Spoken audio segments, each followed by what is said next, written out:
This is the Conrad Alert. Civil defense information will be broadcast at 6:40. West of the Rockies, you're on the air. Hello. Y2K, how can we prepare? Stop a few of their machines and radios. Throw them into darkness for a few hours. We are fighting for our lives. My family must survive. Over 5 years, 1,000 gallons of gas, air filtration, water filtration.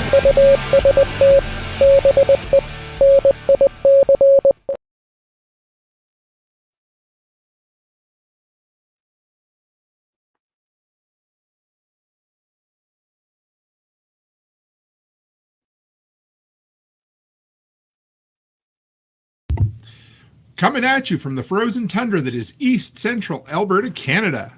Streaming live on YouTube, Twitter, Twitch, Instagram, Rumble, and Odyssey. Welcome back to the workshop where we create community, find freedom, promote preparedness, and share success. I am Toolman Tim. Today is May the 26th, 2024, and this is episode 451 of Workshop Radio. How the hell is everyone out there this evening? We are doing the ultimate bait and switch this evening. Guys, so I don't know what happened. This happens about once a year where you get a guest who is 100% committed to coming on, and then something serious. I don't know what happened, but I didn't get my guest, and I'm messaged my good friend, and what are good friends for? But Brian Alexovich at a Lots Project at 5:58, and he's like, I'll fire up the laptop and I'll be on, and he got on with 42 seconds to spare. So I know everybody was pretty excited about having Sean on this evening to talk about the Degoogled phone. I know Pippin was all excited to rewatch this one and take notes. I will reschedule it. We will get it up and running because I do have my ghost phone right here. I was all set, ready to have some fun with it. We were going to talk all about it. But instead, I hope you don't mind whatsoever, but Ryan Pippin just put his notepad down. So, Mr. Brian, how are you, brother? Good. Good. What do you think of that new intro? I feel like I'm on a professional TV show. Oh, boy. I don't know. A professional TV show could actually nail down their guests, I think. So, no, I'm just kidding. I mean, Thank you. People bitch out all the time. I was lucky enough when I was using Podmatch. I think I only had one, maybe two, but a lot of them were within a minute of airtime, and I was like sweating bullets for sure. And then all of a sudden they pop on. I'm like, okay. It's just one of those things where I just had a feeling, and I was like, I better call. I always keep you in my bed. No, I'm just kidding. Been a while since either of us have had to bail out the other, isn't it? Yeah, and that's the thing is that's what we do. That's right. We can have there's a core group of people, and there's several that, I mean, in my book that I could make happen if I needed to, like, and have a conversation with no problem. And that's the beauty of it. I was like, well, you're at the top of the list, so let me give you a holler. So, you know what I have not played yet is the episode that you and I recorded on the back deck of Delinquents Gully, since so that hasn't been played yet, but we can rehash a bit of that and we can go down. Why don't we, what do you want to chat about first? You want to talk about what you've been up to since I've left Tennessee? Hauling shit up that hill, man. What have you been hauling? Well, we picked a cabin spot that we're going to build, and so we started clearing that. We plotted out a bunch of spots, and then Carrie Brown was coming down to do some consulting in the area, so he stayed out in your cabin, and he took a look at the 4 spots and said, hey, this is what I think, and his thoughts lined up with our thoughts, and so we picked a spot. I mean, you just got to pick a spot, especially on that property. There is, for the size that we wanted to build, there were limited options. So you pick the best of what you got and you make it work. So lots of clearing. Like if this was December, it'd be different. But yes, it would. It's like a jungle. I just like literally was uploading a video walking up to the site when you messaged me. So that's probably published now over on my site. But yeah, just knocking shit down, opening up space. We got some trees we got to drop. And then we ordered one of the like soft side garage, tarp canvas garage, a 12 by 20 that we're going to use to house material while we carry more material up, and then until we have enough to have the structure up to keep it out of the weather, and then eventually that'll end up being a garage. But that was kind of the first step. And then through the Creator Connections program, I found somebody that wanted to send me a shed. So I was like, yeah, all right, I'll take a 10 by 12 metal shed. And so we were thinking about putting it down in the nursery, and Corey's like, no, we need storage. So carry that son of a bitch up the hill and we'll build it up there. So yeah, that's what I've done for the last few days, is carry all that shit up the hill. And it's been interesting because the shed's like 300 pounds in 3 boxes, and the canvas tent's like 145 pounds. And so I hauled all that up with a dolly that Jamie let me borrow. Oh, anyway, well, I guess it's up to you. You said you wanted to get a workout, but I was like, man, we got to figure out a way to somewhat mechanize that. But maybe we don't. I don't know. Yeah, there's the first hill, or the main hill. There's one hill. That's it. Yes. I mean, everything's kind of this, but then there's one hill. And when I get a new path cut in, it actually really reduces even more of the hill, because currently I'm going up a little bit more and then back down, just from where the deer had been running is the easiest. I didn't want a clear trail. I just wanted to walk. And then, so that one hill, I'm thinking something like a sledding hill line, or a tow rope, or a ski lift, where a winch and a line and a hook and a cart. That's not a bad idea at all. Just to take the stuff up the steepest of it. But I mean, right now I'm using it to condition myself. Like we were going to put the metal shed right on the ground, and then we cleared the spot, and there wasn't anything super level, and that's why we're kind of going to do the pole barn style cabin, so we don't really have to worry about exactly level anything. We're just going to set the posts and make the deck level. Yep. And, so we cleared a spot. We figured we could find 10 by 12, and it was like I went back and forth, and Corey and I was like, I cleared it down really nice today, and I was like, I was looking at the instructions. I didn't think it was going to work. It's not meant to go right on the ground. It's meant to go on like a frame or a foundation of some sort. And so we batted around ideas of building a deck like Jamie had built, and then getting cinder blocks. And so we decided on cinder blocks. So I went to Lowe's and just loaded up 40. I went with the 2 by 6 by 8, or no, 2 by 18. Yeah. So and then solid, almost like pavers, but more cinder, half a cinder block, I guess. And so loaded all those up into the truck and drove them home. And tomorrow morning, I'm going to carry all those sons of bitches up that hill too. What do they weigh? Do you know? It says a minimum of 10 pounds. Loading them, I'm guessing they were more like 15, 20. So it'll be 2 at a time. 2 at a time. You're going to carry them? You're going to strap them over your shoulders? What are you going to do? I'll probably carry them. I was thinking about doing something with paracord, maybe making like a Cobra knot handle with 2 straps, so I can at least just put 1 or 2 in each hand and just carry them, or throw them over my shoulder. I'm not sure yet. We had a couple of suggestions tomorrow. A couple of suggestions from the audience here, of course. So the first was, where did it go? Oh, Canadian Farmstead said Delinquents Gully Monorail. And I just want to put it out there, folks. For anybody who doesn't remember the classic Simpsons episode, it did not end very well. So, I prefer my trains to have 2 rails. That's just me. I like them to be by rail, but that's a whole nother story. Pippin says a mini train like they have in malls. Yes, that would be, man. The problem is, how do we power it? We'd have to get Sean out there to hook up some solar for it. I was just thinking a 12-volt winch, like a four-wheeler winch.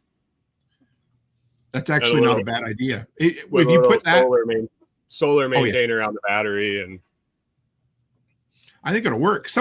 Did you settle on a name for your plot of land up there? Is it Lots Landing or not? Because that's fucking genius, man. I mean, Somebody said it. I wish Mike's Homestead, Mike that was out at the property at Workday. He actually threw that in my chat the other morning, and I was like, I hate it because I love it so much. Right. And I didn't come up with it. But that's what happens. Once somebody says something and it sticks, geez, you're stuck, because I mean, for any of us, it's about perfect. So, well, and it reminds me of Knots Landing. If you remember Knots, which that's the first anybody, thing I thought of.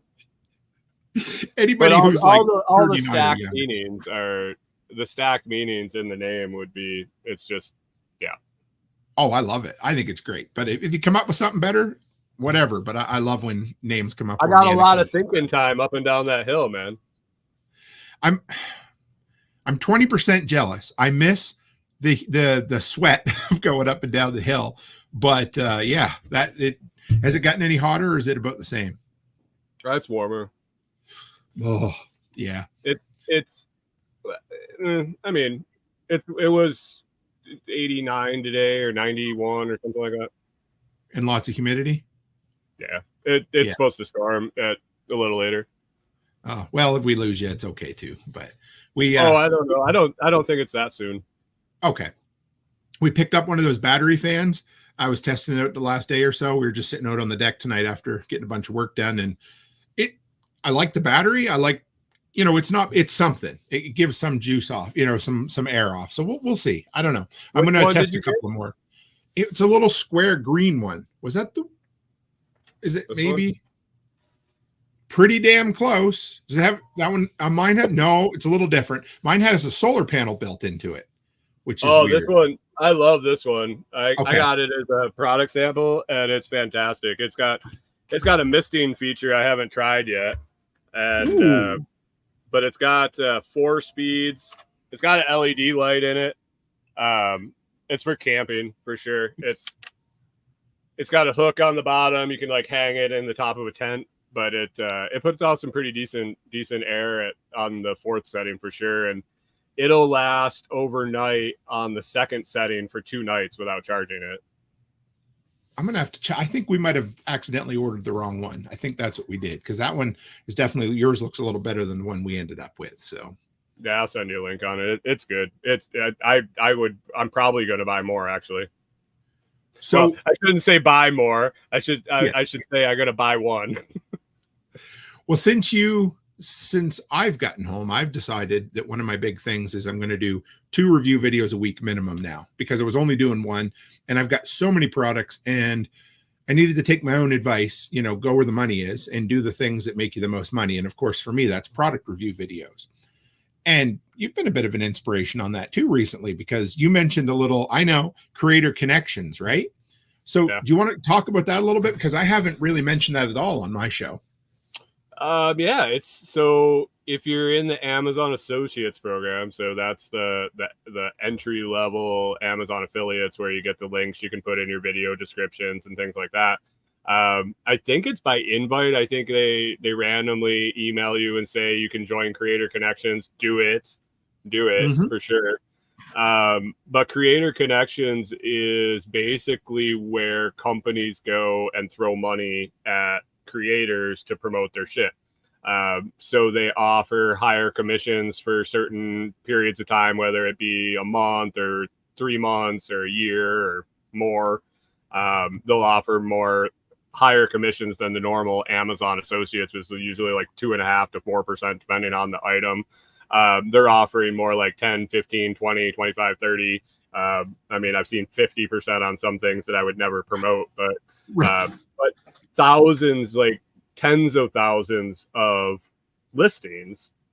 And then, so you can just sign up for them and you can promote the links. You can do Facebook posts or whatever you want. The reason I've been using it is because I got involved in the Amazon influencer program where you make review videos and they get put on the product listings on Amazon. So in order to do that, I needed the products.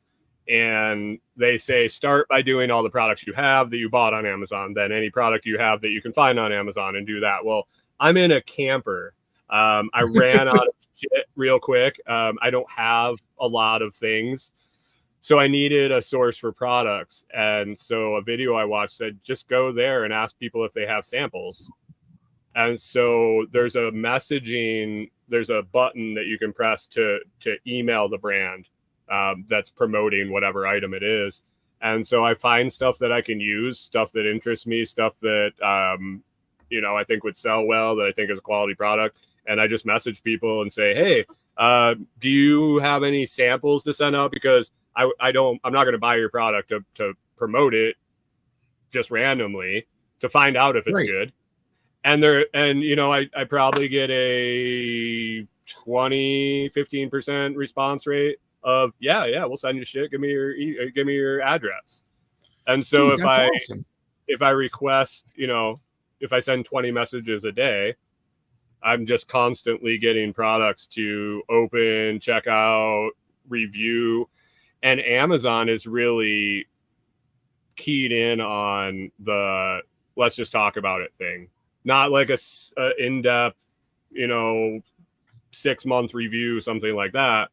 It's okay, I got it. I opened it up. It's what it was in the description. This is how it works. It's this size. And, put it next to my head or something like that. And just say, it seems quality.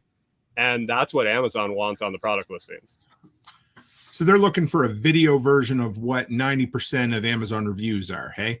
Where somebody opens something up and they're like, yeah, it looks good, feels sturdy. I think it's going to work. I'll let you know, or I won't let you know. But there it is. Right. And so that's what Amazon, 2 minutes max. If you're scrolling, so where these videos are is that when you look at the product images, and then there'll be a video. There'll usually be a video from the company, and then you'll see Amazon affiliate or Amazon influencer video, or there's like different categories, and then there's just customer review videos. Well, the ones that say earn commission, those are the video. That's what these videos are. So if you see a 30-minute video, even though it might be super in depth, I don't know how many people are going to be watching that long on an Amazon page. So they're looking for the 2-minute videos. And then I am still just putting them on YouTube but they're not great YouTube review videos. And I realize that, but it's 2 clicks. We were talking about it in your creator. Just going to say workshop. Like it's 2 clicks and writing a YouTube description, which I have AI do for me anyway. So 3 clicks now. And so I realized though, some of these products I'm getting, and the more I do, the better products I'm getting. They really look at number of videos on Amazon as a key. So now that I have like 115 videos on my Amazon storefront, I've done lives, I've done this and that. When they look up my Amazon stuff, they're like, oh yeah, we'll send you a $700 shed. Right. Because they know you're going to follow through. Right. So as I'm getting these better products, I'm going to take and do more in-depth reviews. And I started a new YouTube channel that's just out there right now that has 2 videos on it, but they're going to be like more weekly instead of just throwing daily out these 2-minute videos that don't really make sense on YouTube. I'm going to take one and really make 1 a week or 2 a week and put them on that other channel. But the products I still get anyway for free. They just send them. I like them. Nice.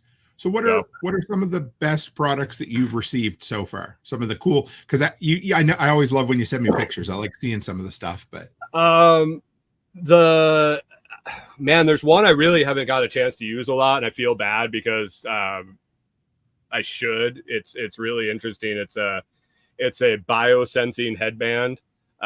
Basically, you put it on and it hooks up to an app, and if you're meditating, it like reads your all the biofeedback. It's got a bunch of sensors on the headband, and so you can track where you're at in your meditation, and it gives a playback. It has pre-recorded audio that you can meditate to, or you can use your own or none or whatever, but it'll track it.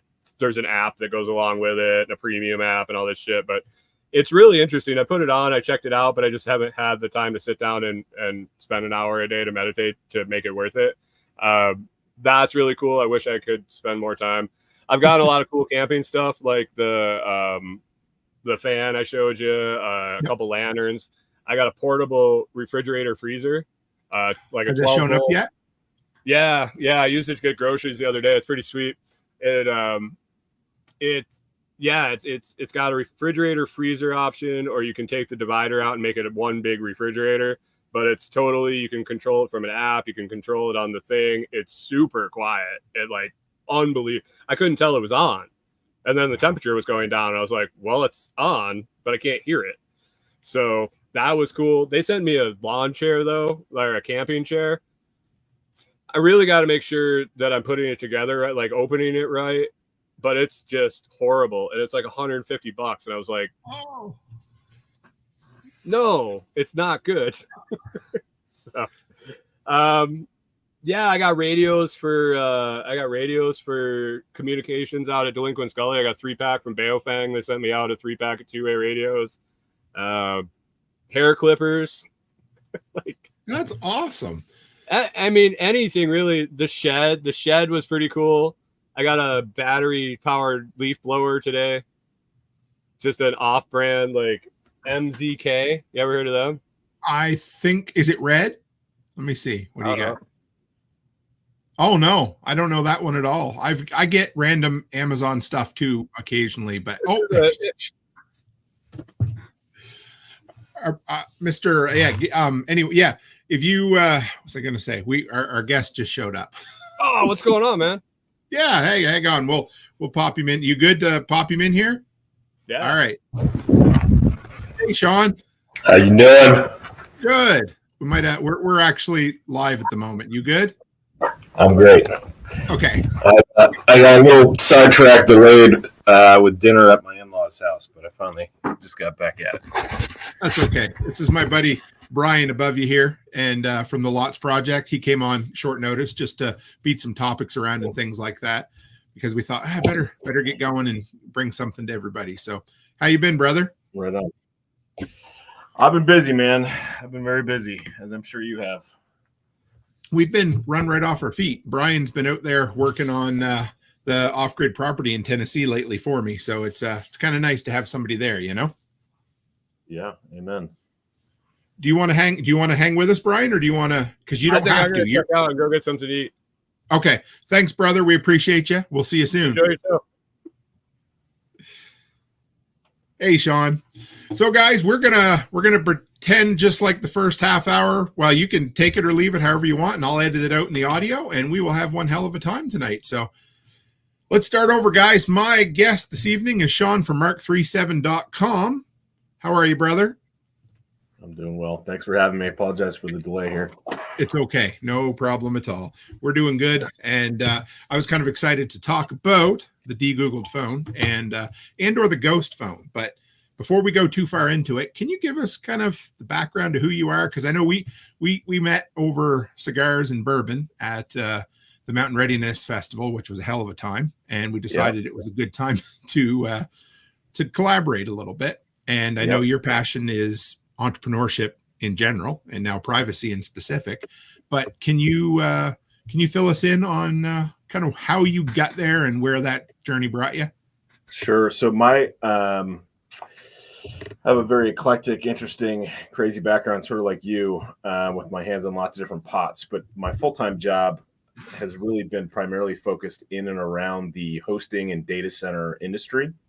So for those who are listening who may not be familiar with what a data center is, it's really the massive warehouse of a building that's designed to withstand earthquakes and tornadoes and hurricanes and power outages and all kinds of crazy natural disasters. They have massive diesel generators. They have contracts with fuel companies that will come from multiple routes to try to get to them, all in the name of uptime to keep the servers up so that the brave new digital world that we live in can stay up and running. So that really was the industry that I've been in since about 2007, 2008. Okay. And then hosting it as well. So cloud computing and hosting and helping companies do migration, serving as like an outsourced CTO for companies to help them through ads moves changes as they're moving from a hosted environment to the cloud, or from the cloud to a data center, or the data center to a bifurcated environment. So really, I have a very geeky background. And so that's the world that I was in. But what I learned in that industry is that the people who own the vast majority of this infrastructure that runs this brave new digital world that we live in are not people that really give a flying hoot about us. It's the same companies that own the vast majority of the pharmaceutical industries. I mean, you name it, right? So if you look at the food supply and you look at the very handful of companies that own like all the brands that you see at the supermarkets, literally those same companies, Vanguard, State Street, Berkshire Hathaway. There's another big one I'm missing. But regardless, all these handful of companies, they also own that whole industry. And so seeing the writing on the wall for me as a conservative and as a Christian, I knew that the agenda of a lot of the folks in Silicon Valley and the money in Silicon Valley was specifically to kick off anyone that was going to speak any kind of truth. So whether it was COVID, I mean, it's undeniable at this point, right, that they did not want any dissenting voices who were going to tell people about what was really going on with the pandemic.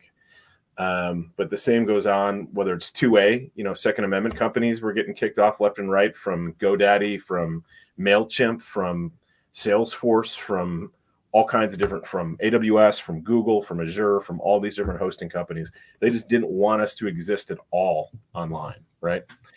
So with that as the context, I knew that if we didn't secure infrastructure, like literally the data centers, that it didn't matter what kind of applications that we built. We wouldn't exist online, because they could literally just flip a switch and turn us off.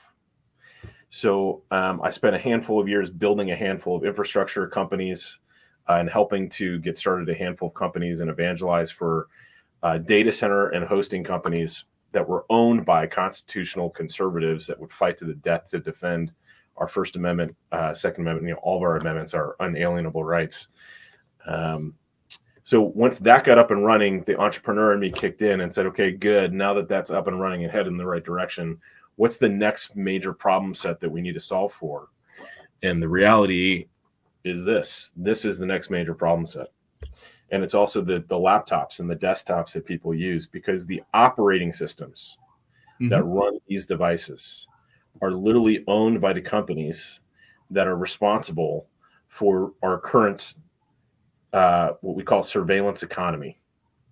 So there's so much money being made in stealing our data on a regular moment by moment basis that they are making trillions of dollars, literally trillions of dollars, taking that data, reselling that data, mining it, using it against us, learning your behavior so that they can send you more targeted advertising. But really what they're learning is how they can trigger you. So from a marketing perspective, I think we can all appreciate how brilliant it is, right? If I know exactly how someone acts and reacts, what words trigger them, if I know their friend group, if I know their buying behavior because I've got access to all their financial records, if I know when they're scrolling on a page that they spend a fraction of a second longer on a certain ad versus other ads, I can then target things to them and be very accurate. So much so that people think that they have their mind is being read. They're like, technology's so crazy, man. They're reading my mind, that they're like throwing ads at me that I'm thinking about. And I'm like, no, bro. Yes, that technology exists, that they can do that. But what's really happening is they know so much about you that they can predict what you want before you even know that you wanted that thing. So from that perspective, it's awesome. But we need to get the Googles, the Apples, the Microsofts, the Amazons out of these devices, because that is where the core of that mining is occurring. So I'll shut up, but that's my story short. Exactly. Sure. Yeah. So, okay, there's a lot to unpack there, but I mean, just about everybody has one or two of these at this point. So right. Where do you start? You know, if everybody, like, number one, you talked about the surveillance economy. Why is that a bad thing per se? I hear what you said, but let's start with that. Why should we as freedom loving folk care about the fact that they're taking anonymous information and giving us suited ads or selling it to somebody else? So fundamentally, it's about data sovereignty and data privacy, right? So if our First Amendment matters, like our freedom of speech matters, a lot of people say, well, why does your freedom of speech matter? I've got nothing offensive to say. I don't plan on like hurting anybody. So what does it matter, right? I'm like, well, your freedom of speech does matter because you should have the ability to have an opinion. Whether I agree with your opinion or not, you should be able to say it out loud in a public setting. Even if you offend some people, you should still be able to say that thing. Same thing with the Second Amendment. People say, well, why does my Second Amendment matter? Why should people have the right to bear arms if they're not planning on shooting anybody or not planning on killing anybody? That's ridiculous, right? I think we're learning here in the States, and other countries have started to learn, that your ability to fight back, because the criminals don't give a crap about what is lawful. They will find a way to get access to firearms. So it's not, those laws and those rules aren't really designed to prevent law-abiding citizens. They're intended to prevent the criminals. And it's the same thing with their data privacy, because people say, well, what does it matter that the government or these companies have access to all of this information when I've got nothing to hide, right? I've got nothing, that I care that they have access to. I fundamentally don't believe that these companies and our government, because by proxy, the U.S. government and our intelligence agencies have access to all of this information. And you saw this with the trucker, convoy that were going on, right? They went into their bank accounts and they froze their bank accounts. They had access to their live streams. The people who were at January 6th saw this. They knew exactly where they were, exactly what they were doing, had access to all of their logs of every conversation they had, the pictures that they took. They knew everything that was going on. That was because people really just don't even understand. So when you ask, well, what's the first step? The first step is people need to acknowledge I'm addicted, right? I have an addiction. This is something that I'm addicted to, right? And that's by design. DARPA, which funded a lot of this through the tunes of hundreds of millions of dollars years ago, was very much involved with getting people using these things on a regular basis. So there's very insidious design here when you really dig in and you go down some of these rabbit holes and you look at the players involved, where the money was coming from, because you always have to follow the money. And then you look at the ethos of the people behind the whole scheme. So when you realize that these devices are listening to you all day, every day, right? There's not a single person. I've traveled the country, just like I saw you about a month ago, every weekend for the last year and a half, almost every weekend, about every other weekend for the last year and a half. I've been traveling this country, going to different groups, conferences and whatnot. And I ask people, how do you feel about the fact that your phone is listening to you all day, every day? And people say, I don't like it. I'm not okay with this. Why are you not okay with it? Don't you appreciate the fact that you get ads, targeted ads? They're like, no, I'm not okay with this thing listening to me. There's not a single person who says it's not listening to me. Everyone knows that this thing is listening to them all day, every day. But people just don't realize that they have another option. If someone gave you the option and said you have an option between a phone that's going to listen to you all day, every day, and a phone that is not going to take all that information and feed it elsewhere, whether you agree with the ethos of Google and Apple and Microsoft or not, do you want to be feeding your data to these companies? The vast majority of people would say, no, I'm not okay with that, right? And the more we allow this encroachment into our day-to-day lives, into our pockets by these companies that are harvesting all this information, the more we're giving them the defense to say, well, you've already allowed us to do this with all these other areas. There's no reason why we shouldn't be able to just put a TV, like literally Big Brother 1984 scenario, in your house that you have to have there. You have to have that there. For national security reasons, we want to be able to give you a message from the president or whatever, some kind of security alert. that has to be tied into the system. Like for me, as someone who's pro privacy and pro liberty, that's not okay. I don't ever want to be put in that scenario, and I don't want to encourage that scenario. And I think people simply are not aware of how much these devices are infringing on their own personal privacy and sovereignty. And as people start to wake up, once you realize, so on that journey, first step is, yes, I have a problem. Second step is, okay, I need to now audit my life, my digital life. What does my digital footprint look like? What are the tools that I use? What are the applications that I use? What am I dependent on?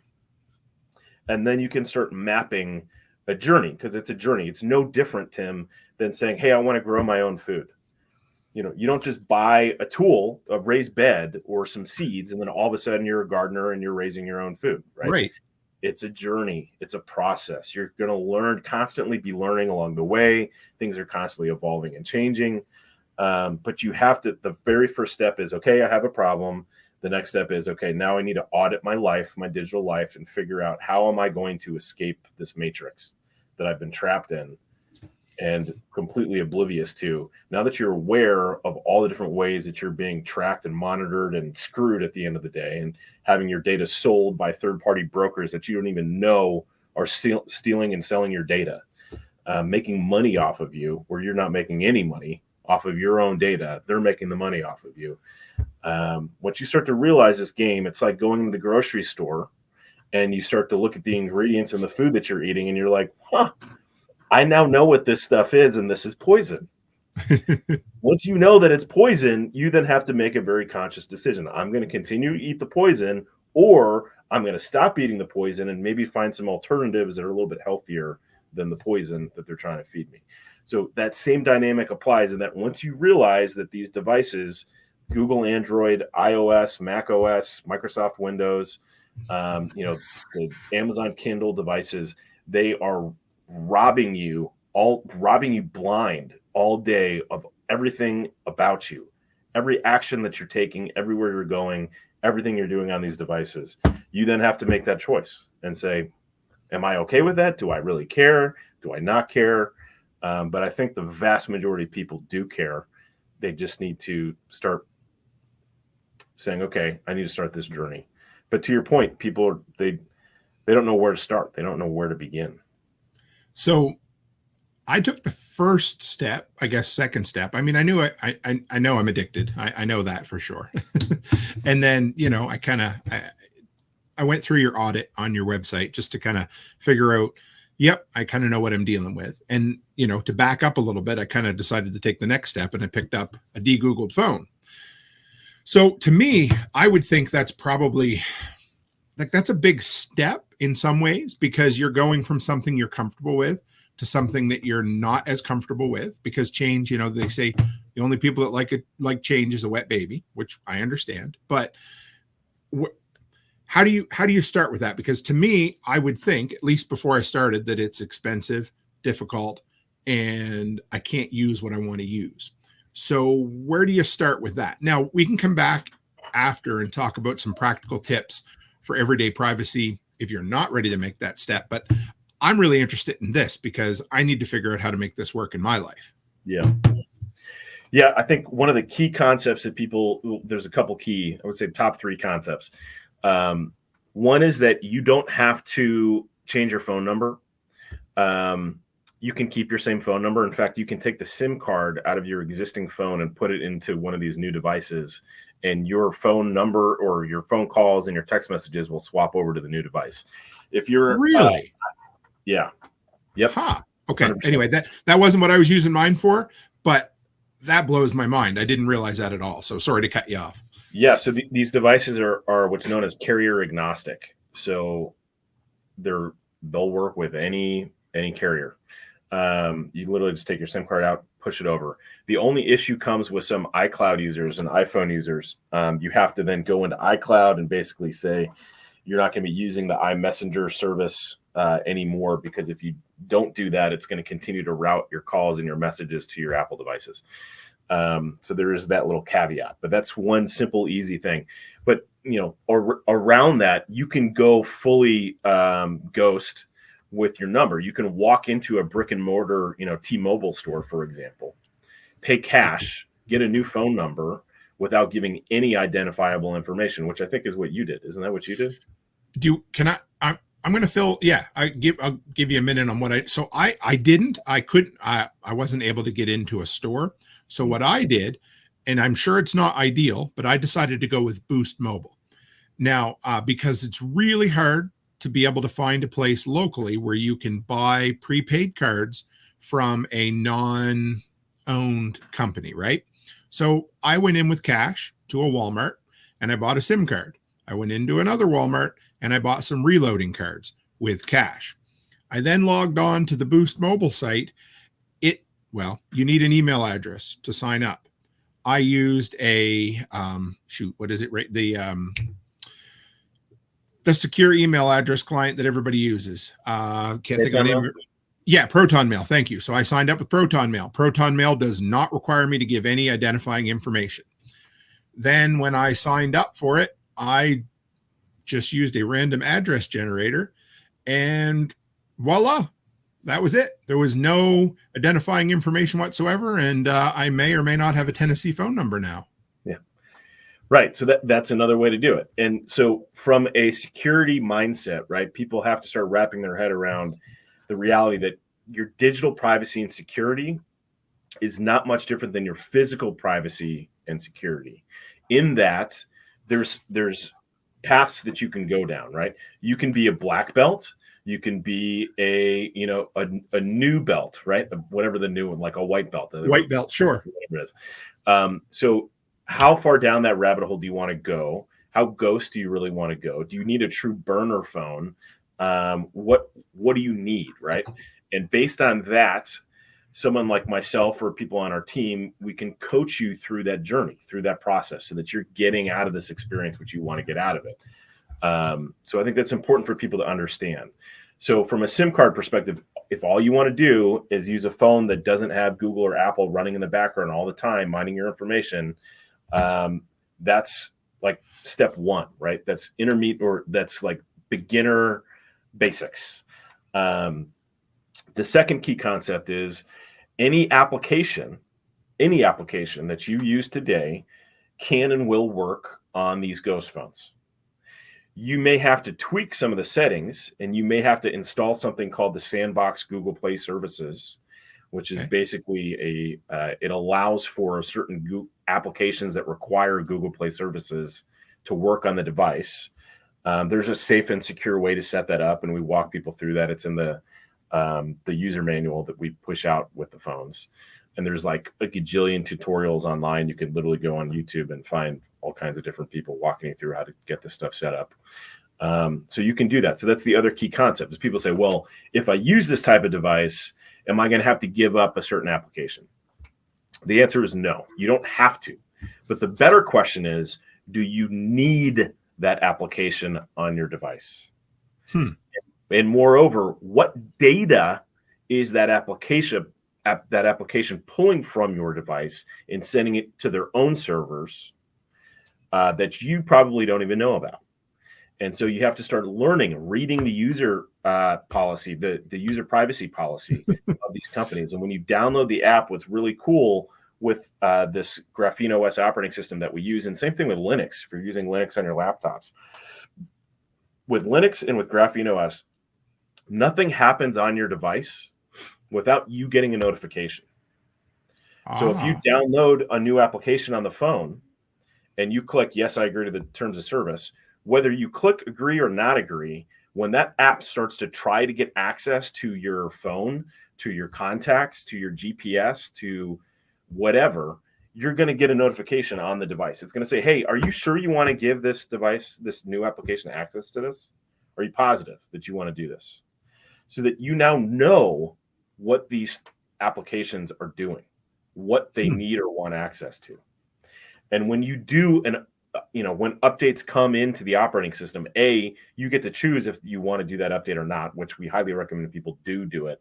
Unlike the world of Windows, where you're kind of playing that game with them, or they're trying to trick you into clicking like, yes, upgrade to Windows 11.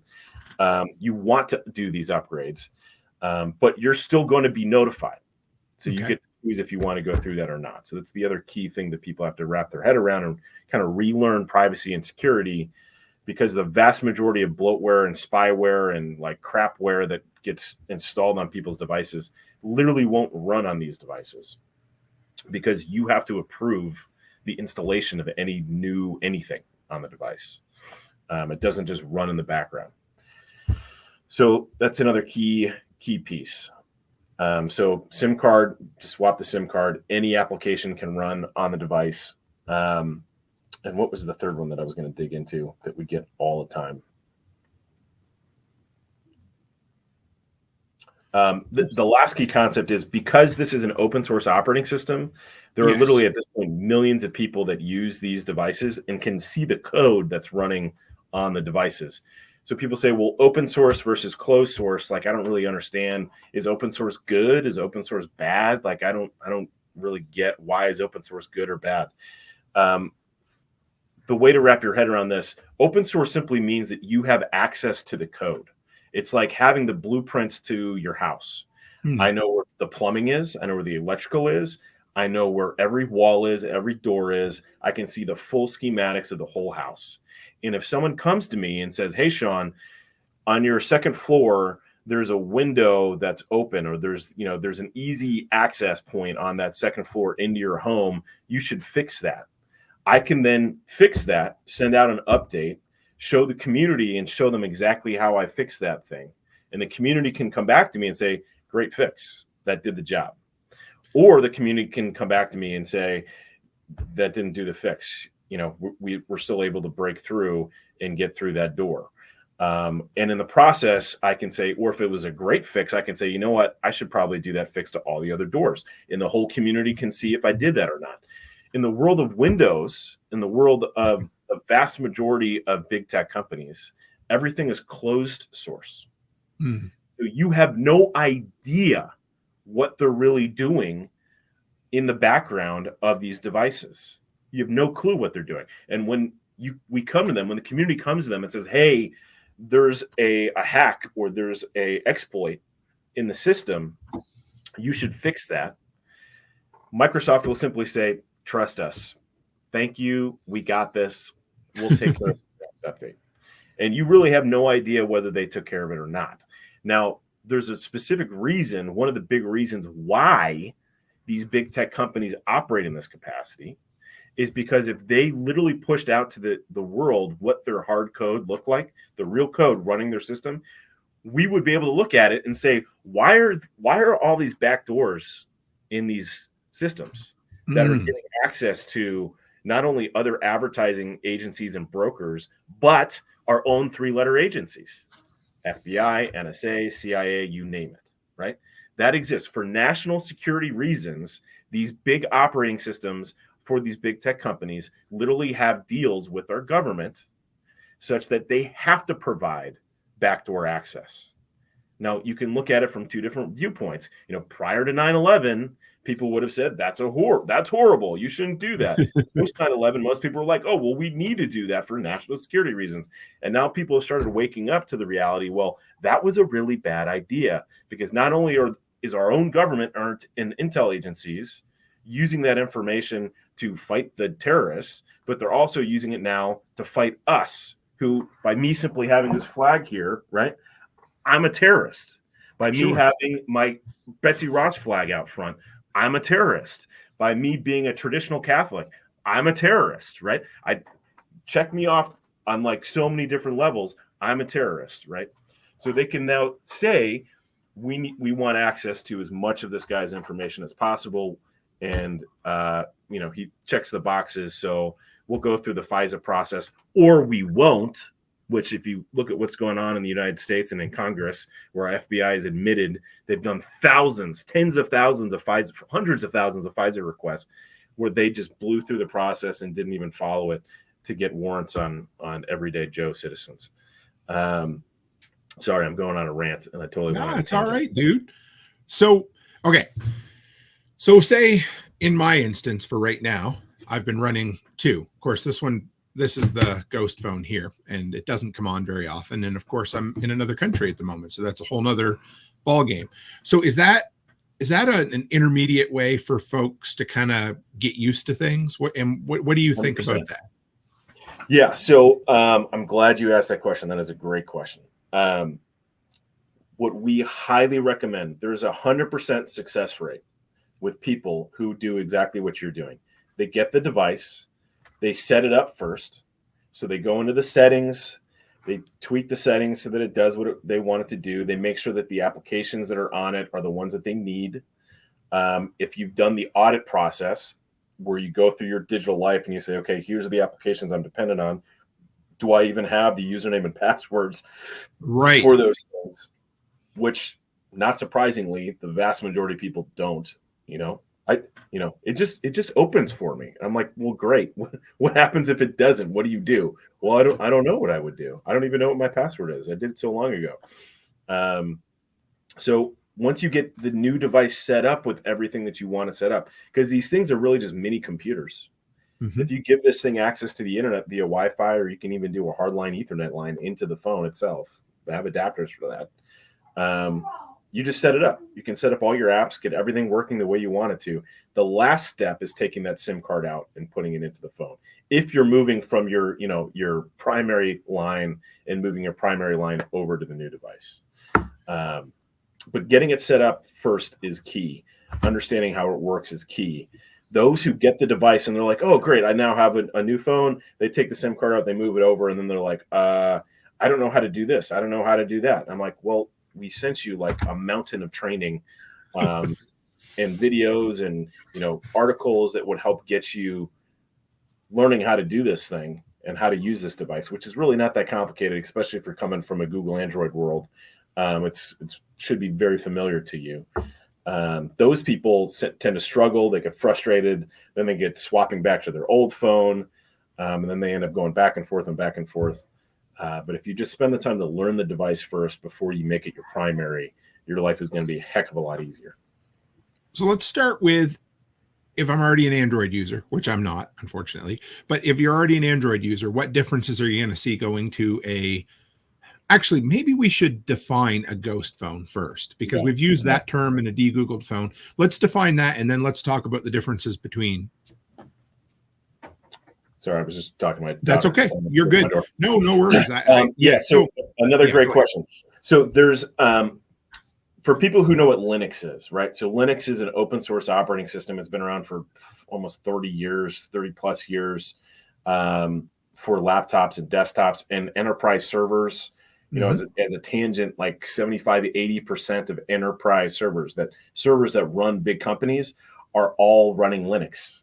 Why is that? Because the systems engineers, the network engineers, the geeks at these companies, they want control of the servers that run their company. They don't want to have Microsoft or some other company with core root access to the servers that run their business, right? So we're just taking that concept and bringing it now into the consumer level, right? So that open source Linux mindset as it relates to the phones is such that there's something called Android. Most people, when they think of Android, think of Google. Droid, you think of Droid, you think of Google. Google's done a great job of basically owning that name and branding that name. Android is actually an open source project. So it is the largest mobile open source operating system project out there, period, bar none, right? So it's a core framework for a mobile operating system to work. So that what that means is that operating system has the tools in place to talk to the cameras, the microphones, the wireless NIC, the network interface card on the device. All these different hardware tools and firmware can talk to the operating system layer. So that open source piece is now open for a lot of other people who can grab that and build on top of it. Google takes that open source Android and they build on top of it. And they add all of their bloatware and their spyware and all of their applications and all this stuff on top of it. So does about 20, 30 other projects. They build on top of this Android base. A lot of those companies keep it open source. And the most secure and private mobile open source operating system is one called Graphene OS. And people can do your own research, folks. It is bar none the most private, the most secure. So that uses that open source Android as the base, and then they build on top of that their privacy, security functionality, and tools on top of that. Does that make sense? Yeah, absolutely. Yeah. So, okay. And so a ghost phone or a degoogled phone would be running the Graphene OS based on the open source platform of Android. Correct. So ghost phones specifically are running Graphene OS. There's other operating systems that you could use to technically use what's called a degoogled phone. Okay. So there's Lineage, there's Calyx OS, there's EOS, there's all these other different degoogle operating systems, like non-Google operating systems that you could use. But we focus on, for the ghost phone, Graphene OS, because we've done the homework. Graphene OS is the most private, the most secure open source operating system available. The unfortunate reality is that it only works currently on Pixel devices, which there's a reason for that, and there's a security and privacy reason for that, because these Pixel devices, the hardware and the firmware has certain features that allows Graphene OS to do what it does from a privacy and security functionality. And specifically, it's that notification piece that I'm telling you about, where every application sitting on this device is in its own little quarantined environment and can't talk to anything else on the device without you giving it permission to do so. That type of functionality is very unique to the Pixel device, and Graphene leveraging those features on that device. So if you're coming from a Google Android world, you're going to be familiar with a lot of the functionality because it's still using that baseline Android operating system. I want to make sure I'm going to address the question. What was the question? Did I hit the question that you did? Yeah. Basically, what defines a ghost phone, which I think we covered, and then what differences are a typical Android user going to see, right, as opposed to like your normal, out of the box Google operating system. So two things. One is you're going to get a lot more notifications, which again, that's a feature, that's not a bug. Some people will be like, oh, I'm getting a lot more notifications. It's kind of annoying. And I'm like, well, now you know what your phone is actually doing. Like, now you actually understand what's happening on your device. If you'd rather remain ignorant, then go back to the world of using what you were using before.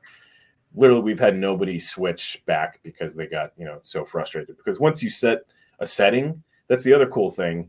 Once you set a setting in a certain direction, it's going to stay in that direction. It's not going to refresh back to something after, the core OS changes, like what Google does and what Apple does and Microsoft do all the time, where then you have to go back into your settings and you have to reset the security and privacy features the way you wanted them, because they reset it all to basically give them full access.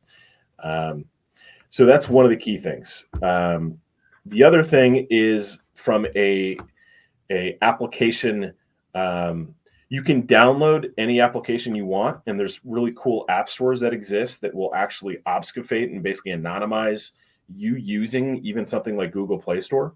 So you can download an app from something called Aurora Store, and people can look into Aurora. We preload it on our phones. We preload about 25 different applications on the phone to get people up and running quickly, so that they don't have to go and figure out on their own, like what's the best mapping application or what's the best document, so I can open documents and use documents on my device. So Aurora Store is an app store where you can basically, as an anonymous user, go on the Google Play Store, pull an application down, download it, and hopefully use it. If you open that app and it says this app requires Google Play services, then you have to basically go into the phone and you have to set up Google Play services on the phone. Ideally, you don't have to do that. And we would prefer that people didn't do that if you really wanted to be private and secure and keep big tech out of your life. Because when you do download Google Play services, you're basically giving that application and Google access to some of the data. But you get to choose what that data is. Again, you're going to get the notifications. This is where I say it's kind of like I can give you a firearm and I can train you on how to use that firearm, but you can still take that firearm and shoot yourself with it. Right. So I can give you the secure phone and the private phone, but you can still download Facebook, and then you can still give Facebook access to your contacts and your Wi-Fi and your GPS and all these things. And then Facebook is going to then have access to all this information on your device. And you can also set Facebook to have, to be running in the background if you wanted to, but you have the control now. You're specifically giving Facebook that access, and you should know that you've just given Facebook that access by having to go through the process. Yes, I want to do this, I want to do this, right? So that's a key difference, is you're now going to know what these apps are doing. So with you mentioned once you set a setting, it stays there. So say, for instance, you wanted to install Facebook on one of these phones, and you said, no, I don't want to share my contacts. No, I don't want to share my GPS location. No, I don't. If you select that, your phone will just keep it there going forward? Yes.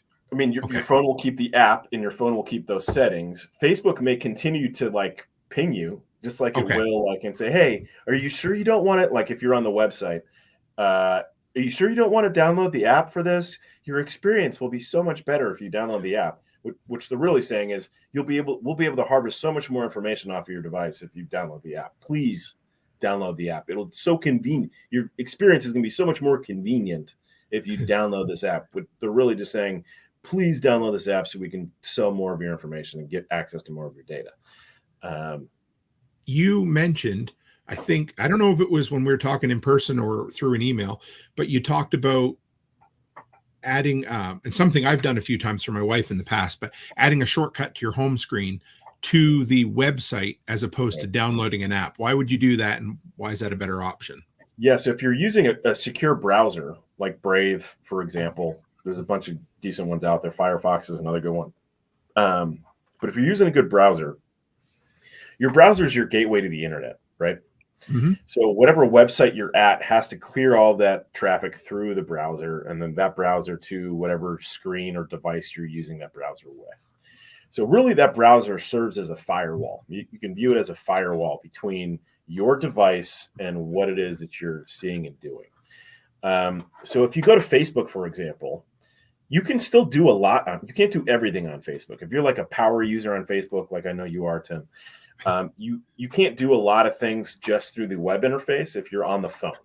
Sure. Right? If you're on the desktop, you can do pretty much everything.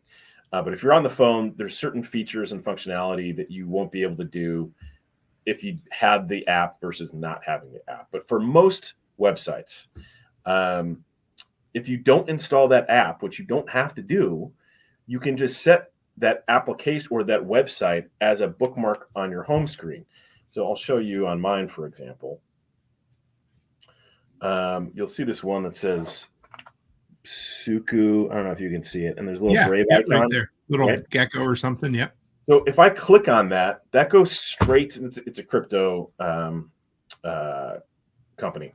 Yep. If I click on that, it'll go straight to that page of that site, so I can see the action that's going on. The price action that's going on with that.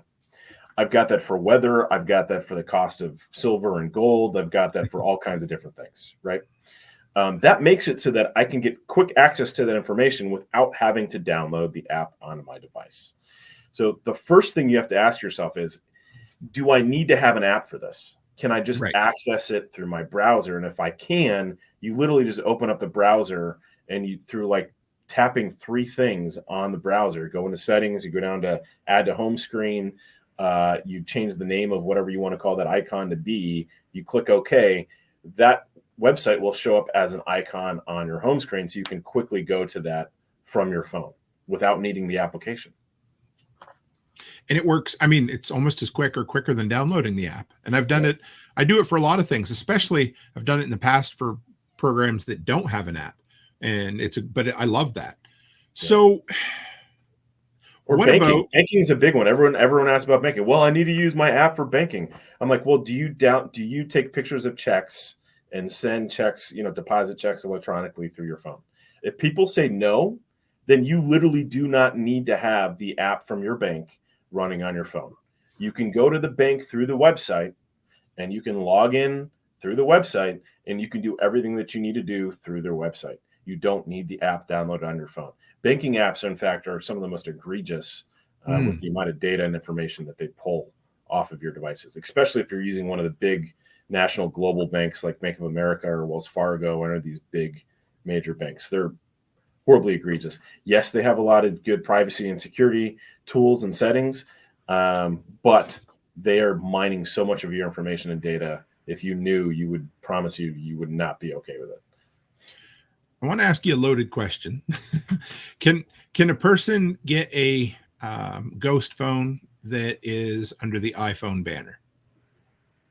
No.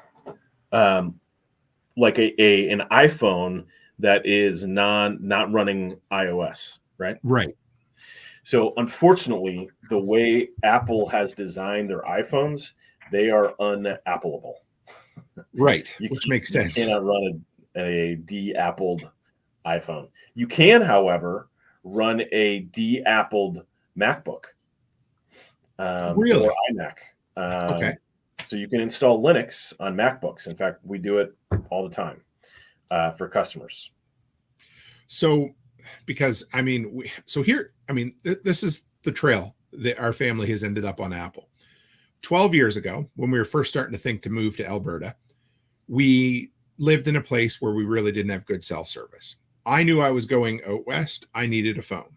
So I went in and they had an iPhone on sale. I bought the iPhone.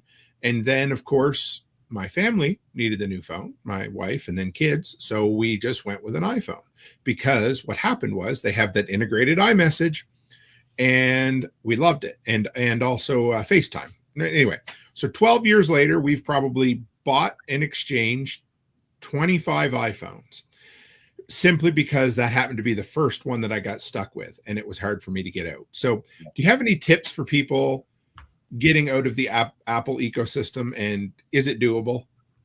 It's totally doable to make that migration off. We have, I would say it's about 50-50 with our customers. Half of them come from the iUniverse and the other half are traditional Google users. It's a little bit, it's going to, total transparency. It's going to be a little bit harder for you because things operate a little bit differently. But it is entirely doable. So what do you do with your old iPhones?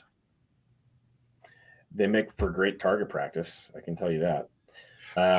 In airplane mode, they make a really good camera. I will tell you that. So I've started using one of my old ones as a B-roll camera out in the workshop.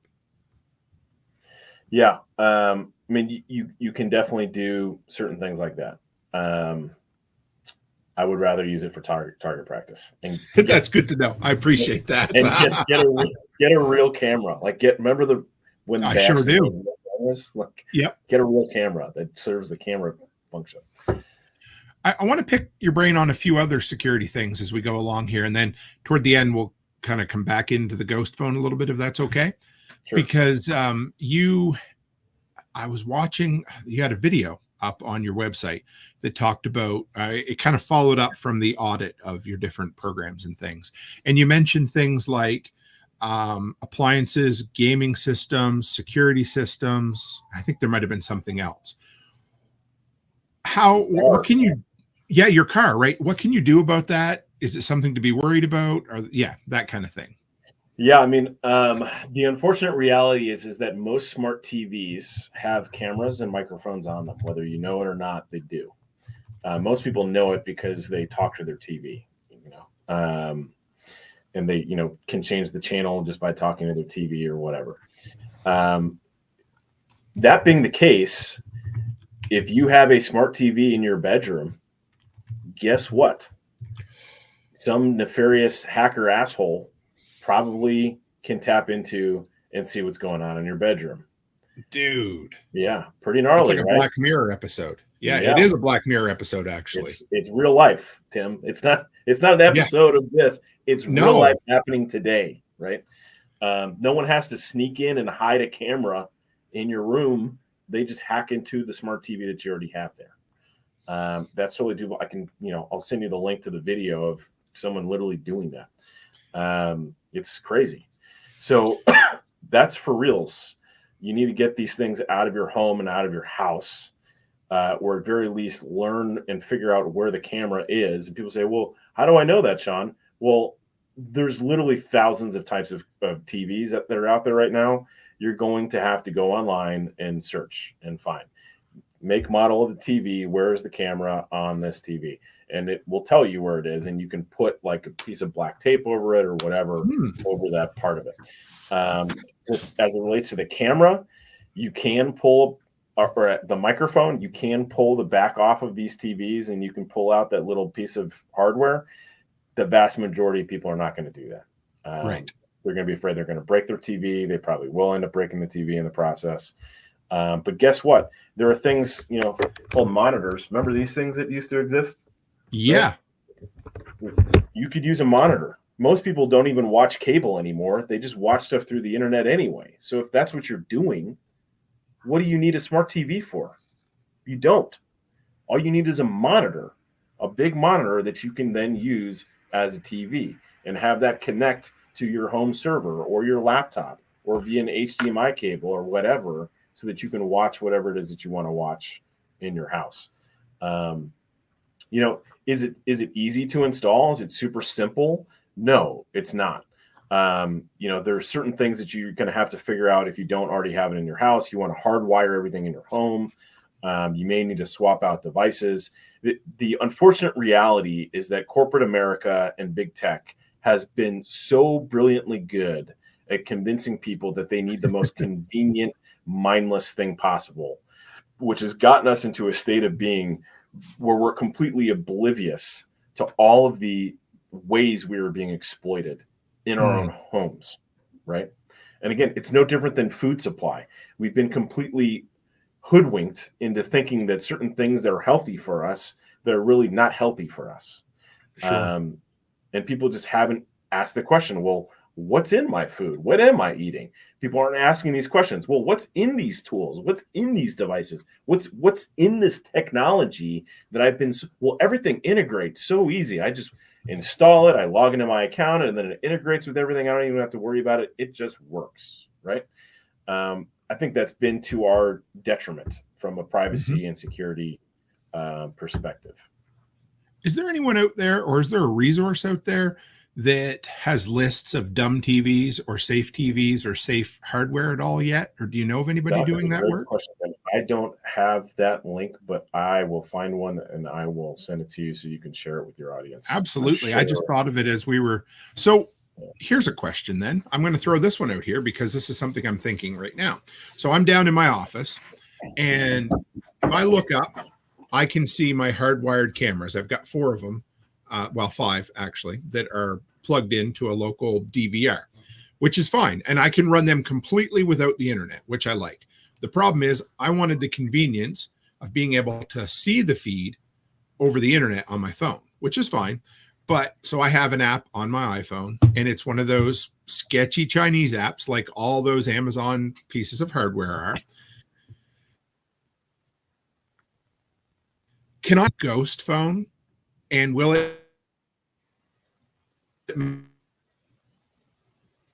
make me aware of the shit? Darn it. There we are. Can you hear me? I can. Yeah, you can hear me now? Yep. You may want to ask that question again, but you were breaking up as you were asking it. I think the NSA just heard us and decided they wanted to cut in for just a second. So, all right, I have the Chinese app on my phone that allows me to view my local DVR, which I can completely disconnect from the internet and still have hardwired cameras in my house. Could I take that sketchy Chinese app and install it on a degoogled phone? Do we know if it would at least make me aware of the app trying to do nefarious things, or not necessarily? You would have to install another app onto the phone that's going to monitor the data streams that are coming to and from that app, that specific app. There's apps that do that for your Linux devices. There's apps that'll do this for whatever device you're using. So you would need a separate app that's going to monitor the traffic that's coming to and from that application. You can definitely install that app on the Ghost phone and use it. Okay. Do you know what it's called? Which one? The app for monitoring, or do you know of a specific app? There's various ones. So depending on how geeky you are and how much you want to tweak the settings and whatnot, I'll send you a link to those That would be good. That's cool. Okay. Just because honestly, those are the type of conveniences that I look for, is because I like to be able to monitor my area and that sort of thing. And it's nice to be able to log in, but I'd also like to know that it's not getting harvested and, chopped up and sold to the lowest bidder overseas. So, well, the key there is, so you have a home server, right? That all this data is being streamed down onto? Yeah, it's basically a dumb Android box that I've got it shared to at the moment that doesn't act. Yeah.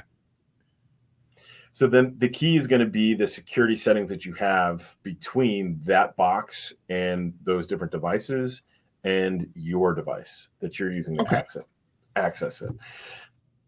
So you can lock that down, especially if you get a firewall in your home, and configure that firewall. So you can set your home. That's the other key thing. Like most people, they'll just take the router that their cable provider gives them, right, and then not even do a damn thing with it. They won't change the security settings on it. They won't even change the password. So it's still the stock password, which I guarantee you hackers know that. So people don't even realize that their home routers are being used for massive DDoS attacks, which is where you just flood a website with as much traffic as possible. So they're getting access to your home router, and then they're using your home router as a means to go attack a company, and take down a company, because they've never changed the basic settings and configurations on the stuff. And people say, well, it's too complicated. It's too hard.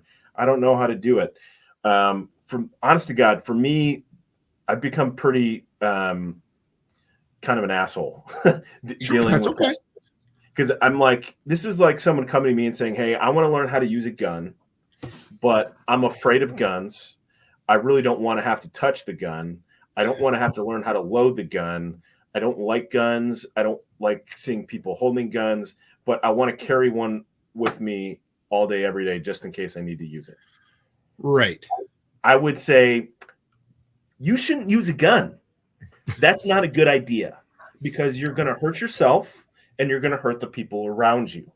Mm-hmm. So you're going to have to learn how to use this thing and be smart about it if you're going to use it, right? Or I'm going to give you a Nerf gun or a squirt gun, and you can just feel like you're protected with those types of devices. So my point is this: if you're going to use technology and you're going to use these things, and you're going to have a home router, you're going to have all these devices connected and networked together, you should learn what the heck it's doing and how it's doing what it's doing. Because if you're not doing that, I guarantee you other people have and are, and they're using all this stuff against you. And that's one of those, I joke, I don't joke, but I talk about it. It's the same, the entrepreneurial mindset. Go to YouTube University. It's free. I guarantee that every bit of that information you just talked about, figuring out, is my TV smart? Is my router safe? Is my Wi-Fi cameras, are they good? I guarantee you all that information is for free on the internet if you start digging. 100%. And that's I'm going to let people in on a big secret. Most IT support staff, yep, they don't know the answer to half the questions that you feed them, but they've become very good at knowing what communities to ask the question to get the right answer, and searching online. That's what they've become really good at doing. So we like to think that these IT support people, some of them, frontline IT support people, especially with the carriers, are frigging not the brightest people on the planet. If you work for one of those companies, the frontline, I'm sorry, but they pretend like they have answers to things that they have no clue what they're talking about, and they steer people in the wrong direction all the time. But I digress. That's all you need to know how to do, is learn how to find the answers to these solutions and problem sets yourself online. When I worked at a computer shop quite a few years ago, and I asked the dude that when I started, I said, I've never really fixed computers before. How do I troubleshoot? And he says, you just keep trying things until you figure it out. And I'm like, no, I'm serious. He goes, no, I mean it. He goes, the more you do it, the more wrong things you'll do, and the quicker you'll get at it. But I was like, oh, that blew my mind. I love that. Yeah. Some people are like, well, give me the book. I'm like, really? The book is not going to really be able to help you. I mean, yes, it may help you troubleshoot some things, give you some baseline understanding, but until you touch it and feel it and play with it and use it, you're really not going to learn, to your point. I mean, that's why we have a mountain of content on our website. If you go to our forums page and go to All About Ghost Phones, we have like 100 different Q&As that people have asked us about everything you can imagine with these phones, so that you could find an answer quickly. And then there's great communities online. I mean, our customers are amazing. We have some of the best customers. They all want to help each other. They're all in it together. We're all on this journey together. We have a great Telegram channel, just like your Telegram channel. Nice. Great people. People throw in questions in different stages of the journey. Some people brand new to this. Some people have been around it for many, many years. But everyone's helping each other, kind of, rising tide, raising all boats. I got a couple of questions and comments from the audience here I want to ask you, and then maybe we'll kind of wrap up with some of the services you offer and that sort of thing, if you're good with that. Sure. All right. So first off, Chris wants to know, Chris Dixon, or the Dixon way, can you de-Google a Chromebook? I'm almost positive you can install Linux on a Chromebook. We haven't had to do that yet. You're going to be an expert tech support dude right now by knowing where to look for the answer, and that's what I love. So all I'm doing is going online saying, "Can you install Linux on a Chromebook?" That's okay, because I want to say that I have seen that done, but yeah, I think certain ones get locked down better than others, but I think they can be stripped if I remember. Yes, short answer is you can do that. Okay, that's good to know. And the smart ass that Chris always is when you're talking about putting tape over the camera in his bedroom. He said some hacker dude would be scarred for life seeing my bedroom. So there you go. Now, this one's here is a bit of a joke, but I'm going to share a little thing here. So Ed Celio says, tell me again why I need Wi-Fi in my refrigerator. Now, the funny story is tonight was actually the first time since I've been home that I hooked this up to Wi-Fi, my ghost phone. When I turned it on to connect to it, I saw my Starlink, I saw my home Wi-Fi, I saw the fridge upstairs, and I saw my wife's mop in the kitchen. She has a Tineco-powered mop that broadcasts a Wi-Fi signal. Why? I'm not sure. I need to look into that, but that was a little bit weird. I would throw that thing out. I know. So what do you do? Just try to buy dumb devices overall, do you think? Or I mean, it's this, Internet of Things. I mean, remember when the Internet of Things was like this big thing and everyone was so awestruck about it? What AI is today, the IoT was 15 years ago? Absolutely. 12 years ago? Yep. All that is done is created all these different devices. And this is fact. I was in Silicon Valley, so I'd spent 1998 to 2016 in Silicon Valley, working, living, growing a family, all these things. Was up and down Sand Hill Road various times. Sand Hill Road is where all the venture capital and private equity firms live and exist. If you were a startup company, no matter what you were trying to sell, and you didn't have what was called a data story, no matter what you were trying to if you wanted a mop, if you had this brand new mop that was the most amazing mop ever, it was going to be able to clean things like nothing had ever been cleaned before, but you just needed some capital to go start and get this thing running. If you didn't have a story around how you were going to mine data, they did not give you money. They would say, come back once you have a data story. Once you could figure out how to take that mop, make it an IoT device to start collecting and mining data, right? So this has been going on for a long time. And the unfortunate thing is most of these mops are dumb, but they can be like your home router. They can be used for nefarious purposes and for nefarious activities. And they are, unfortunately. So you really have to start, again, we have to get ourselves into a mindset of privacy and security and start asking ourselves, do I need some of your listeners, and you may even have one of these. My father-in-law, who I was literally just at, he has one of these. He's got a smoker, right? Yep. Home smoker cooker that he can remotely log into and change the temperature on while he's not at home, right? So he can literally change the temperature of his home smoker grill, while he's not home. I'm like, that's cool. I know it is. But do you need something like that? Do you really want to have your smoker connected to the internet? Does it really need to be connected to the internet? Probably doesn't, right? That's one of these convenience things where every time I hear someone explain something like that to me, I just think of the movie Idiocracy, and I think of the movie WALL-E, and all the people sitting in these like bubble chairs that they don't have to do a damn thing for themselves because everything is just taken care of for them. Like, if that's the world we want to go down, sure, then let's get the wireless connected smoker and just make everything connected and not give a crap. Have you heard anything about LED smart bulbs? I have not. I don't, if this is something that piques your interest, or I can get Jimmy Slim here to elaborate, but I don't know if you have. About them being like collecting data and mining data themselves and becoming like their own home little network. Yes, I have heard about it. I haven't dug down the rabbit hole on that. I haven't had the time to, but it would not surprise me in the slightest, especially because they're mandating that people now, use LED light bulb. You can't go to the friggin' hardware store and find a regular old school light bulb.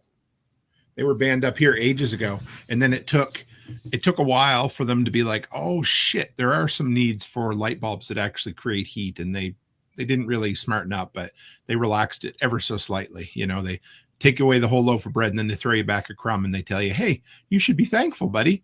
Right. Chris Dixon says, like we've been told before, we won't know when it happens. We'll be too busy saying, man, that was convenient.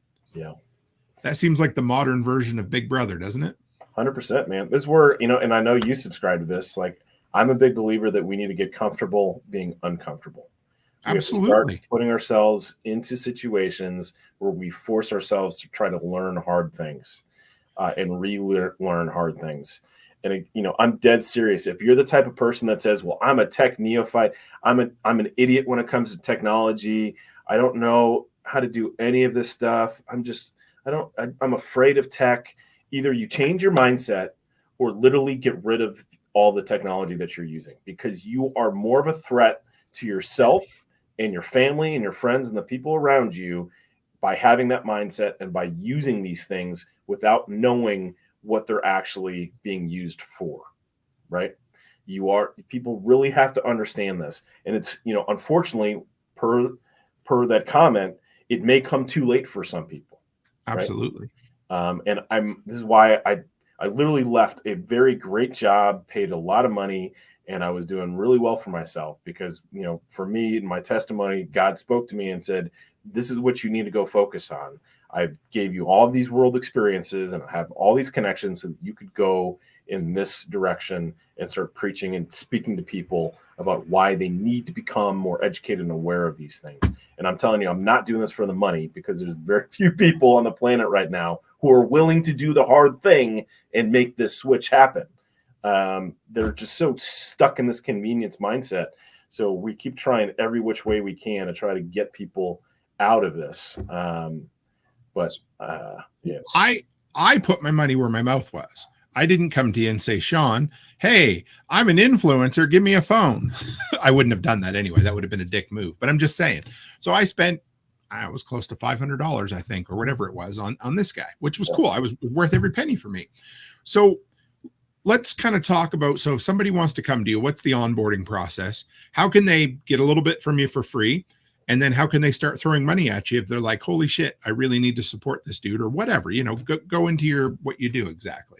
Yeah. So mark37.com is the website, mark37.com. If you're still kind of curious and you want to have a conversation, I spend my days talking to people about their digital privacy and security. You can go on the very top of our website. It says free consult. Click on that. And you can basically sign up for a free 30-minute consult, spend time with me doing that audit of your digital life. And I'll kind of start pointing you in the right direction and steer you towards resources that you can use and start digging into. For those of you that kind of already know what direction you want to go, all the products and services are there on the website. We've got one that's called Linux as a Service, where you can actually send us your devices and we'll basically load a flavor of Linux on the device for you and send it back to you. We definitely want you to back everything up ahead of time before you send it to us. I don't want to be liable if you something happens to your device in the process and you lose your data. That's an option. We sell laptops, what we call ghost laptops, which are really just laptops running Linux. Ghost tablets, the Ghost phones in different flavors, sizes and shapes. And then we also have a Ghost Life service. So I will work and my team will work one-on-one with you and get you fully migrated over. So that means your phone service, your emails, your text log, everything, your whole digital life migrated over, and you will be basically living in a more sovereign, digitally sovereign domain within 30, 60 days, depends on the person. We have the same thing for a home. So we were talking about home firewalls. We were talking about TVs, your cars. Your cars are really just mobile tracking devices. That's really all they are. The second you plug your phone into your car, when you bought or leased your car, you literally signed paperwork that gave the manufacturer of that car ownership of that data and the ability to sell your data. So when you say, oh, yeah, I want to use Android Auto, I want to use Apple Auto or whatever they call it, iAuto, you're giving the manufacturer the ability to take your data and sell your data. And that's a real thing, because I know someone who literally had their son borrow his car to go drive the car. And he went over, he was driving pretty fast in his dad's car. And he got an email from his insurance company saying that they were going to start charging him more to add the son as a driver on the car. How did they know? Because his son wanted to listen to his music in the car. And so his son added his phone to the car, his father's car. And so the insurance company was then notified that there's another person in the car. Now, the individual should have just said, my son was in the car with me. They would have had no way of proving that otherwise. Wow. But that's how much they're taking this data and wanting to use this data. Look, this is all going towards a digital ID. Sure. State. This is where it's all headed towards. They want digital ID. They want social credit scores, and they want central bank digital currencies, and they want to tie all this together, right? So you have to understand this is the path that we are headed on. And if you say, hell no, I don't want to go down that path, that's not where I want society to be headed, then you have to start making these decisions and starting the journey. So you can sign up on the website. We can have a conversation. I can walk you through what options you have. We can get your life, your home, start with the device. This is, start with a device, start to learn how simple this can really be, and then go baby steps from there. If that's what you want to do, you have all those options. And I'm going to do a full review video once I've kind of jumped into the Ghost phone lifestyle a little bit better, but I think we're going to set up some sort of affiliate thing at some point 100%. As well. Are we? Yep. In fact, I may even already have one set up, to be honest with you. I think I already did. Okay. Let me just double check, because I want to tell your people I should have. Yeah, that'd be great. So guys, so you don't miss it. It's Mark 3:7. And for the longest time, I was like, Mark 37, what is that? And so then there's a Bible verse on his website that ties into it. But Mark 3:7 also looks a lot like Market, which I saw on their website. And I thought that was pretty damn genius. So I'm a big fan of multiple meanings behind things, for sure. Yeah, I was looking for something kind of like the FedEx logo, where once you see the arrow in the FedEx logo, you can't unsee it. And for those who don't really know what I'm talking about, if you look at the X and the E and the X together actually make an arrow, and you're like, oh, that's genius. It's the same thing with Mark 3:7, although we figured that out, that MARK 3 being an E and a 7 being a T, spelled market, long after we chose that as the name. But it doesn't look like I did. I'm going to set one up right now so people know. If you put in Toolman, okay, we'll be able to track things, and then your listeners will be able to get a percentage off, but we'll talk offline about. No, that's perfect. Yeah, no worries. I just wanted to make sure everybody was set up for it, and it'll be something you'll hear more about coming down the road, because I've been personally, like I mentioned to you on multiple occasions, looking to partner directly with brands by cutting out Amazon, for instance. So this is a pretty good segue into that, but I really do. I want to partner with folks who I sat down and drank bourbon with, whom I've smoked cigars with, and who I believe in what they believe in. And I think we're fairly like-minded. So that's what I've talked many, many times on this show and with folks in person about creating a circular economy. And the way to do that is to throw money and spend money with folks who believe what you believe, and to get it out of the tax cycle, at least for a step or two, Yeah. So I appreciate what you're doing, Sean. This is awesome, man. Well, right back at you, man, Tim. Thank you so much. That means a lot to me. With all the time, energy, and effort that we put into this, the fact that this is starting to finally resonate with people, smart people who are headed in the right direction, who are investing the time and the energy and the effort to do the type of work that you're doing. We're just blessed to be able to do what we do. Well, I appreciate you, brother. If you want to hang in the background, I'll be right back with you, and I'd love to have you on again sometime. Sure, 100%. Sounds good, man. All right, guys, I hope you enjoyed that. Thank you for being patient tonight. When we're live, this is the Tonight Show, not really, but we run into hiccups here and there. So thanks for being patient. I hope you really enjoyed this. We will definitely bring Sean back on. Maybe we'll do more of a Q&A session the next time. You guys can throw some stuff at us before we start. But, I talk about being able to maintain your properties and that sort of thing as a less than sexy side of prepping. And Sean talks about digital privacy and digital sovereignty as a less than sexy side of prepping. And it's every bit as important and it's every bit as overlooked as something just like home maintenance. So guys, throw some support at him. Do a 15-minute free consult, whatever it is, or just ask some questions. He's got some really cool resources on his website that have got me really thinking, like, do I really need a mop with Wi-Fi, right? So anyway, I appreciate you guys for hanging out. Thanks for coming by on a Sunday evening. And as always, stay happy, stay healthy, and have a great week.